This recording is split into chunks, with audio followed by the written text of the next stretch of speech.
Yoring men siam habnen Ching pang lawai Ching snei ka don hang ta Man pe cha u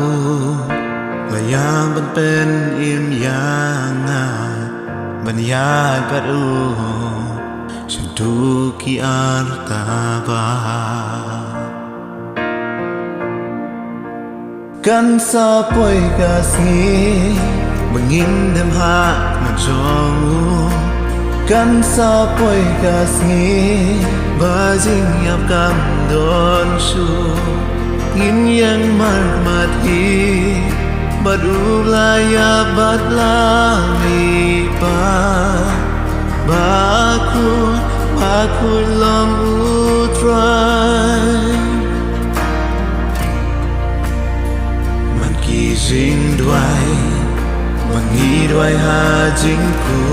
la Ki jing duai jing ye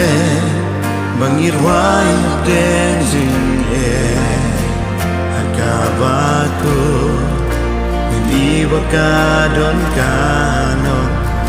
Haba unwan Banyan umat nangi Kan sa poi ka sngi Bangin dem ha ma jong u Kan sa poi ka sngi Ba jing yap kam don shu Ngin yang mar mar hi Bat u blaya bat la mi pa Ba ku long u try Hai kata ka sngi Ngin ya so ha jing mi pa Ngin yang ha jan Kirim shlur ka jing ye Daka wei ka sur Ki hajar paten ben riu Ubadai kun lang rot bala syaya Hai kata kesni Ya so hajing ni pa Yen hajan Kirim syurga jing ye Daka wei ka sur Ki hajar paten ben kun lang rot pala saya Sabam jiu kudum tensa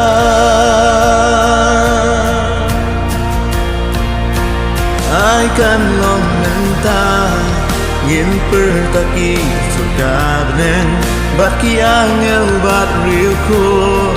Daga jing bisa bajam Kaburam sao blay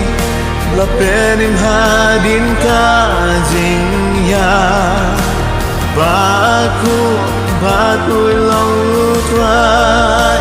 I can long menta